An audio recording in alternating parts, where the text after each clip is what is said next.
This is the camera that got me going.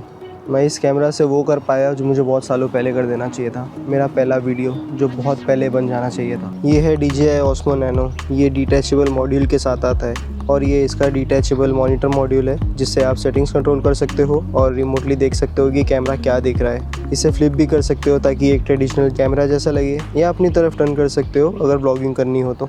अच्छा, तो अब मैं कैमरा स्विच कर दिया हूँ DJI Osmo Nano पर। अब देखते हैं ये कितना काम का है। तो बात शुरू होती है 20 दिन पहले से, जब मैं YouTube को सीरियसली लेना स्टार्ट किया। और मेरा पहला वीडियो इस बात का प्रूफ है कि इस छोटे से कैमरा से फुल लेंथ वीडियो बनाई जा सकती है। अब चाहे वो नॉर्मल व्लॉगिंग हो या हाई स्पीड डायनेमिक शॉट्स हो। मेरा गोल सिंपल था, सेटअप और एक्सेसरीज जितनी कम हो सके उतना बेटर। मुझे उस मोमेंट में सबसे कम फ्रिक्शन चाहिए थी। कैमरा निकालना, रिकॉर्ड प्रेस करना और शॉट लेना, सिंपल एज दैट। कुछ ऐसा जो यूज़ करना बहुत एफर्टलेस हो। और हाँ, मैं कोई परफेक्ट कैमरा नहीं ढूंढ रहा हूँ। मैं एक टूल किट बनाना चाहता हूँ जहाँ मेरे बैग में जो भी चीज़ें हों उन सभी का कोई एक स्पेसिफिक पर्पज़ हो। और DJI Osmo Nano मेरे लिए वहीं से सब कुछ शुरू हुआ है। लेकिन फ्रिक्शनलेस से मेरा मतलब क्या है? मैंने 4 चीज़ों पे फोकस किया है जो मेरे हिसाब से सबसे इम्पोर्टेंट है। सबसे पहला, ये बना कैसे है, ये कैमरा काम कैसे करता है, इसका रिज़ल्ट कैसा है और क्या ये अपनी प्राइस को जस्टिफाई करता है।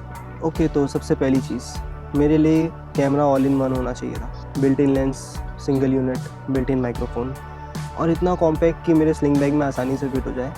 रीज़न ये था कि मुझे बड़ा कैमरा लेना या फ़ोन लेकर ब्लॉगिंग करने में बहुत हेजिटेशन हो रहा था, स्पेशली जब मैं बस स्टार्ट ही कर रहा था। तो इसलिए DJI Osmo Nano मुझे इस चीज़ के लिए परफेक्ट लगा। और ये काफ़ी यूज़फुल एक्सेसरीज़ के साथ आता है, जैसे हेड माउंट या हेड क्लिप, एक लैनियर्ड जिसे चेस्ट पर माउंट करके POV शॉट्स ले सकते हो, और मेरा फेवरेट ये सक्शन माउंट। मैं इसे नॉर्मली यूज़ नहीं करता हूँ। मैं सक्शन कप हटा देता हूँ और नीचे दिए गए ये थ्रेड की हेल्प से इसे ट्राइपॉड पर माउंट कर देता हूँ। और अच्छी बात यह है कि ये माउंट सिर्फ कैमरा पर ही नहीं, मॉनिटर मॉड्यूल पर भी अटैच हो जाते हैं। इसी वजह से मैं अभी इसी सेटअप को टेस्ट कर रहा हूँ। और अब आपको मेरी वॉइस में थोड़ा सा डिफरेंस भी फील हो रहा होगा, क्योंकि जो वॉइस अभी आप सुन रहे हो वो इसी कैमरा के इनबिल्ट माइक्रोफोन से रिकॉर्ड हो रही है।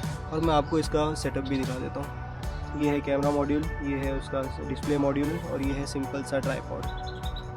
बस इतना सही सेटअप है। अब बात करते हैं कैमरा के फंक्शंस के बारे में। मुझे ऐसा कैमरा चाहिए था जिसे यूज़ करते वक्त मैं कैमरा के बारे में बिल्कुल ना सोचूं। जिस वक्त मैं शॉट्स की जगह कैमरा के बारे में सोचने लगूं, मेरे लिए वही फ्रिक्शन है। और इस जगह पे DJI Osmo Nano बहुत ज़्यादा इम्प्रेसिव है। इसमें सिर्फ 2 ही बटन्स हैं और दोनों के सेम फंक्शंस है। Long press camera on off, short press recording start और स्टॉप। और बाकी सब कुछ टच स्क्रीन से कंट्रोल होता है। और ऑनेस्टली इसका UI काफ़ी क्लीन और मिनिमल है। लेकिन यही इसका सबसे बड़ा लिमिटेशन भी है, क्योंकि सब कुछ टच स्क्रीन पे ही डिपेंड करता है। सेटिंग्स या कंट्रोल चेंज करना इतनी छोटी सी स्क्रीन पर हमेशा इजी नहीं होता। और शायद इसी वजह से मुझे ये कैमरा और भी इम्प्रेसिव लगता है। मैं अभी इसे ऑलमोस्ट ऑटो मोड पर यूज़ कर रहा हूँ। बस ऑटो पर सेट करो और ट्रस्ट करो कि कैमरा अच्छा रिजल्ट देगा। जैसे अभी मैं डायनेमिक लाइटिंग में हूँ, कभी धूप है कभी छाँव है, और ट्रस्ट कर रहा हूँ कि रिज़ल्ट अच्छा होगा। मुझे पता है फिज़िकल बटन्स को कुछ बीट नहीं कर सकता, लेकिन अगर आप कैमरा की स्ट्रेंथ्स पर ट्रस्ट कर लो और उसकी वीकनेसेस के हिसाब से अपना वर्कफ्लो एडजस्ट कर लो, तो एक्सपीरियंस काफ़ी स्मूथ हो जाता है। और इसीलिए मेरे लिए ये फुल ऑटो मोड बेस्ट है। गर्मी थोड़ी ज़्यादा बढ़ गई है, इसलिए अब मैं ये हुडी उतारने जा रहा हूँ। अब थोड़ा बेटर लग रहा है।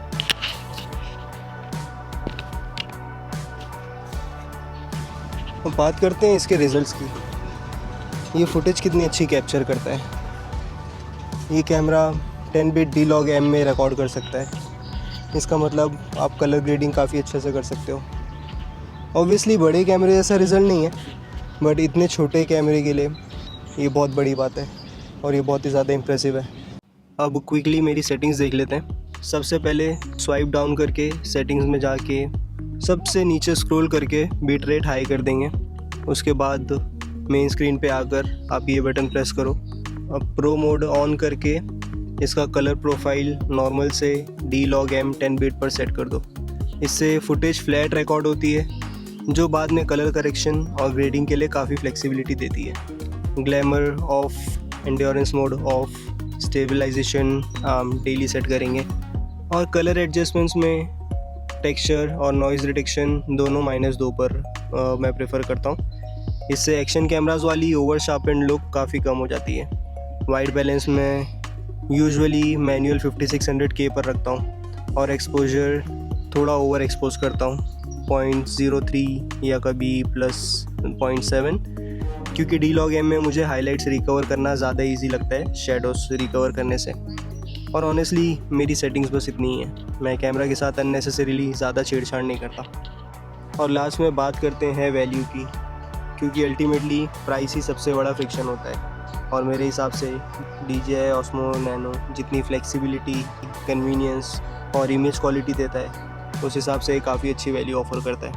जब मैं इसे पहली बार देखा था तभी मुझे लगा था कि एग्जैक्टली उस टाइप का कंटेंट बनाने के लिए है जो मैं क्रिएट करना चाहता हूँ। ये कॉम्पैक्ट है, ये मजबूत है, ये वाटरप्रूफ भी है और हमेशा मेरे साथ रह सकता है। और हाँ, ये एक एक्शन कैमरा है, लेकिन ये सिर्फ एक्शन शूट नहीं करता है, और इस वीडियो से मैं यही प्रूव करने की कोशिश कर रहा हूँ। तो मेरे लिए इस कैमरा के 4 फाउंडेशंस, इसके फॉर्म, इसके फंक्शंस, इसके रिज़ल्ट्स और इसकी वैल्यू, ये चारों ही चीज़ों पर काफ़ी अच्छे से टिक मार्क कर रहा है।